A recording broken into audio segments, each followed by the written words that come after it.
Most recently on 247sports.com, you've got Isaac Trotter's updated top 10 for the coming basketball season. And you know what I like about Trotter? There's a lot of things I like about Trotter, but number one, he didn't come out with this list the day after the Final Four when basically everybody was a free agent. He waited till we knew what college basketball was actually going to look like next year. So the teams that he's highest on right now, Kansas, Houston, Auburn, Alabama, Gonzaga, UConn, Duke, Iowa State, Tennessee, and North Carolina. All right, so Trotter, let's break this down, my friend. Kansas, it's hard to bet against Bill Self.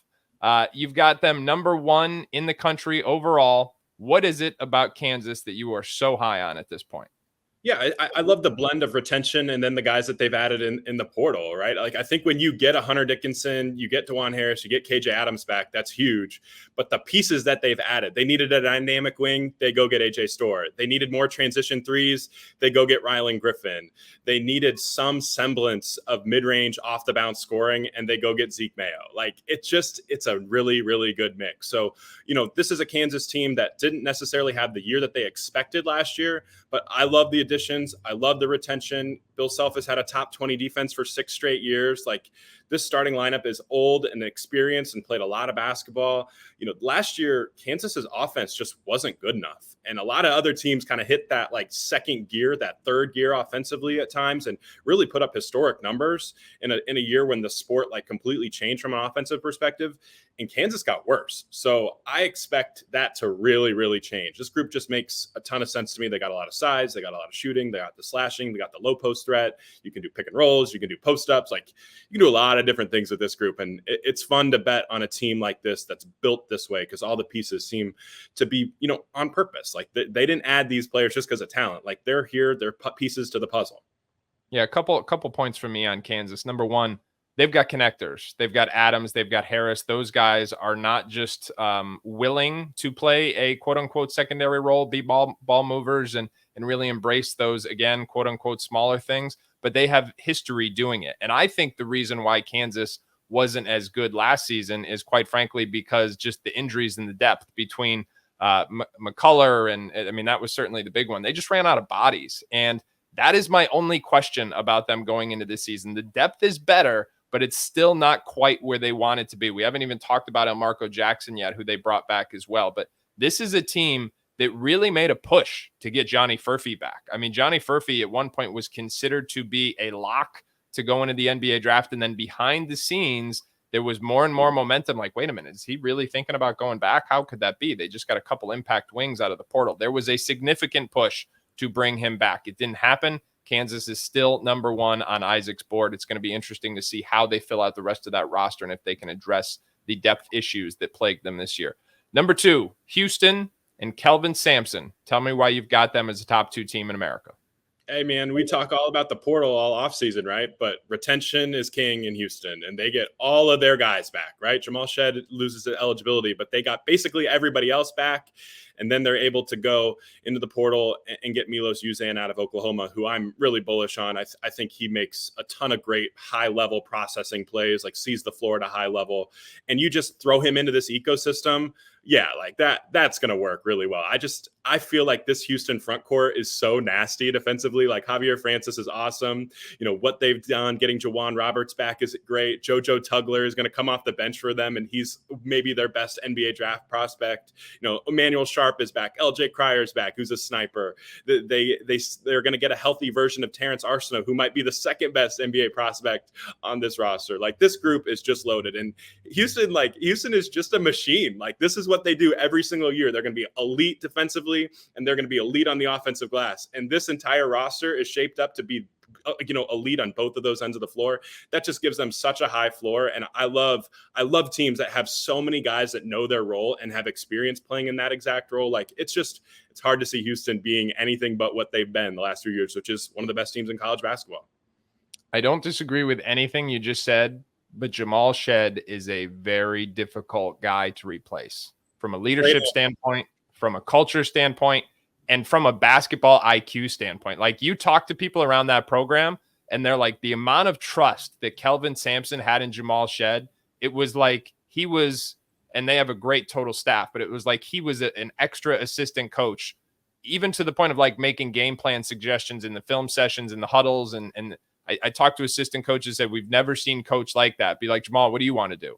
And so I agree with everything you just said, but it's going to be different without that guy running the show. That's my only point. All right. Next up, we've got Auburn. Bruce Pearl. You like what's going on down there? Tell me why. Yeah, I guess I would say I'm a little bit of bullish on Auburn compared to other preseason, prognostications right now. And I don't really understand why, because this is a number 4 team on KenPom, and I think they got better. Like, they get 3 of their best 4 players back with Janai Broome, Denver Jones, and Chad Baker-Mazara. And then they go into the portal. They get Miles Kelly. They get JP Pegues. Like, this team is loaded and ready to rock and roll and be one of the best teams in college basketball. And this is a roster that I think has improved. They've gotten much better shooting. They have veteran guards. They have 12 guys on the roster right now. 10 of them are 4th or 5th year seniors. Like, old teams tend to outproduce preseason expectations, and this team's going to be really good. And then I also think the year 2 transfer bump is a real thing. Getting a transfer for 1 year is awesome. Keeping them for that second year is big time. We saw Janai Broome in his second year at Auburn elevate into an All-American. I think Denver Jones and Chad Baker-Mazara are going to be a lot better this year in their second year with that program. And it's all gravy when you have the best big man in college basketball. And that's what Janai Broome does. They're going to be elite on both ends of the floor. Their rim defense was number 1 last year by a mile last year. Nothing's changing with Broome and Dylan Cardwell basically teaming up for 40 minutes of just elite rim protection. All right, I have nothing to fight you on there, but I do have a little something to talk to you about with Alabama, because you've got them at 4, right? I do.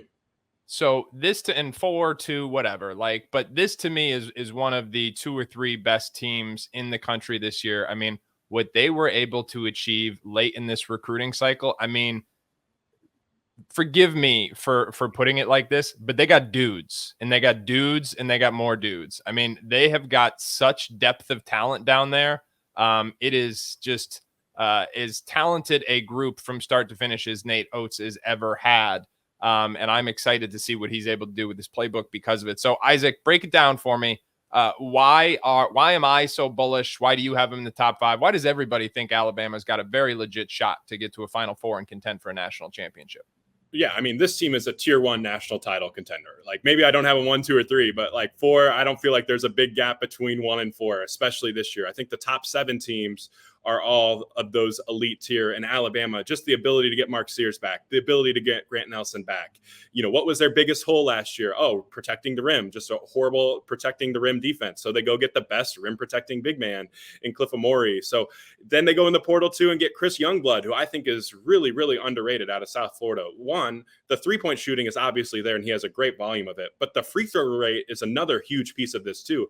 Just over 40% free throw rate last year, I believe, at South Florida. A great job down there by that staff. And I expect him to come back. He's a Tuscaloosa kid. He's going to come back and be awesome. So yeah, we talk about Alabama has dudes. Like, they have 13 dudes, like top to bottom. This roster, it may be the deepest team in college basketball. I have a few questions about them, right? Like, where do they get their low post scoring? Like, is this going to be a team that shoots a lot of jumpers and has to rely on offensive rebounds to generate extra possessions? Like, how much does Amore help the defense improve? Like, they still are a little small at times in the backcourt. We'll see if they can rotate some lineups around where they can get big, but we know they're going to shoot it at a high level. We know Nate Oates is going to play it from a math perspective and have a really good process every single time, both on offense and defense. So, I mean, this team's awesome. I'm right there with you.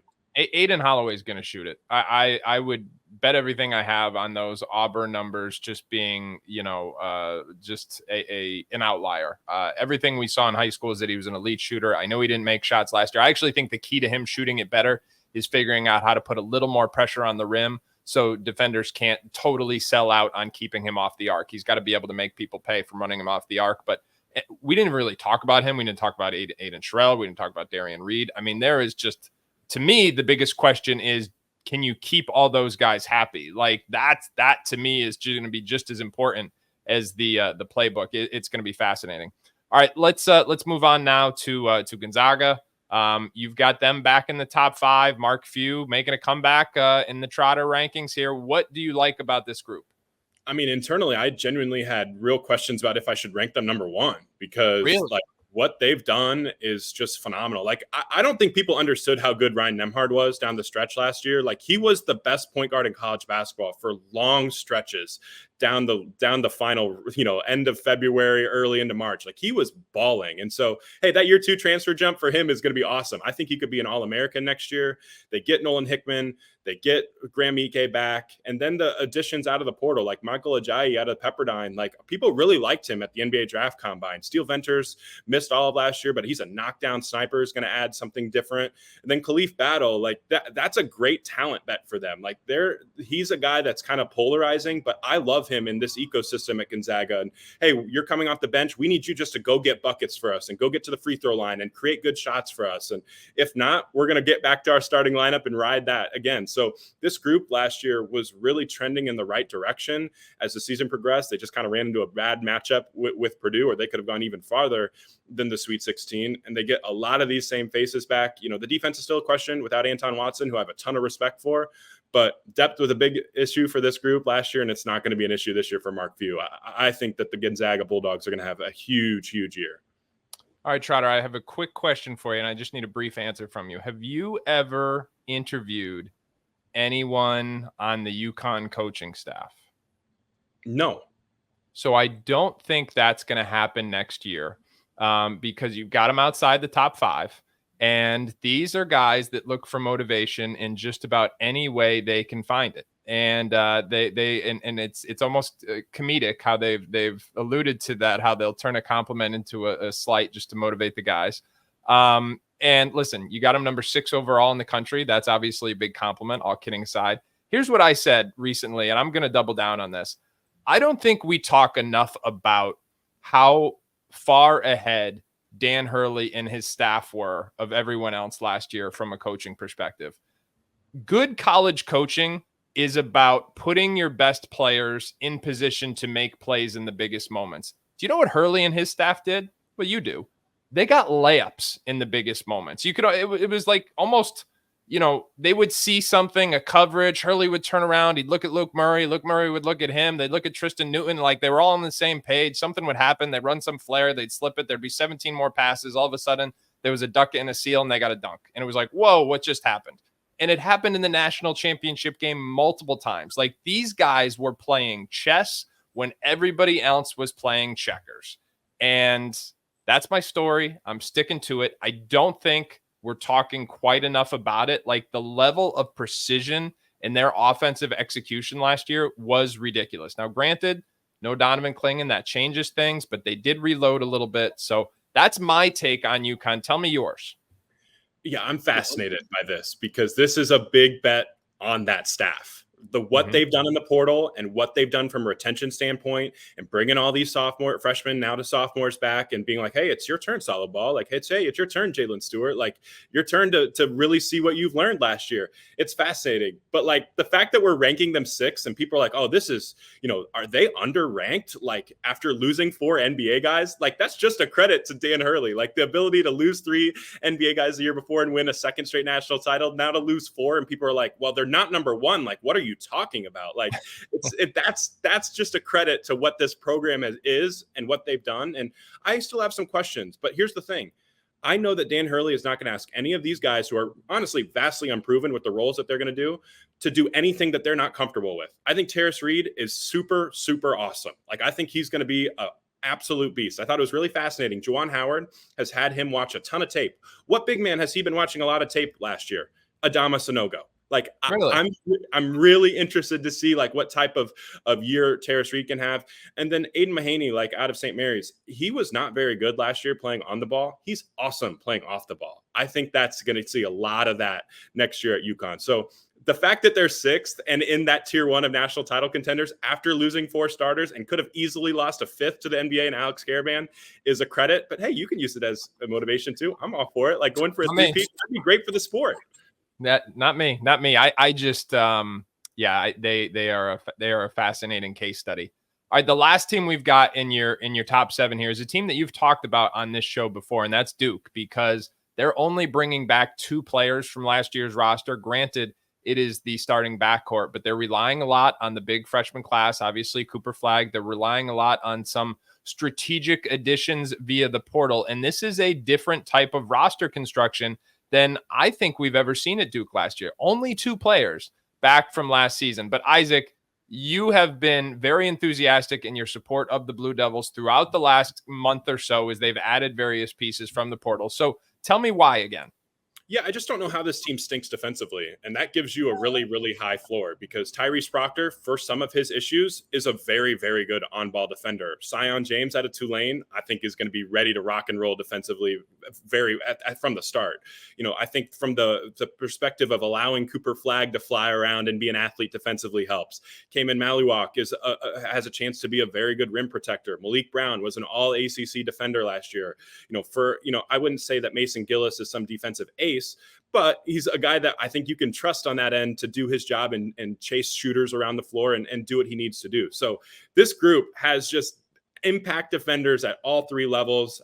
I expect them to potentially be one of the top 10 defenses in college basketball next year. And then we'll kind of figure out how this offense goes because Duke is only going to go as far as Tyrese Proctor and Caleb Foster take it. Like Cooper Flagg's awesome. The pieces they've added in the portal, the shooting that they've added from certain guys that they've added is awesome. But they need Proctor to play like one of the best guards in the ACC, and they need Caleb Foster to really break out. And Jeremy Roach leaving gives Foster the chance to be that guy. And if he is, Duke could potentially win the national championship. And that's Hey. Okay. It is. That's the roster that they put together. They're one of the tier 1 teams that can win the national title. There's 7 teams that can, I think, in my opinion, and Duke is one of the 7. All right. Now I'm not allowed in the Duke locker room. Let me ask you this. End on this. Who is Duke's leading scorer next year? Because I think I thought I had a hot take, but I think you and I might agree on it. Who do you think's their leading scorer next year? Yeah, I think it's Caleb Foster. Yeah, me too. And I say that, and I also think Cooper Flagg doesn't need to be their leading scorer to be a potential top pick in the draft. I don't think that needs to happen. All right, Trotter, great stuff as always, my man. You are a wealth of expertise and always well-researched, so we appreciate you joining us as always. And thank you to everyone who has watched here today. We appreciate these gigantic numbers that we saw throughout the course of this show. Remember, every Tuesday from now on moving forward, we are going to have a live episode of the 24/7 Sports College Basketball Show. You can check us out right here on the 24/7 Sports channel, Tuesdays, 5 p.m. Eastern. It is one-stop shopping for all the latest in college basketball. For Isaac Trotter, I'm Adam Finkelstein, and we will see you next time.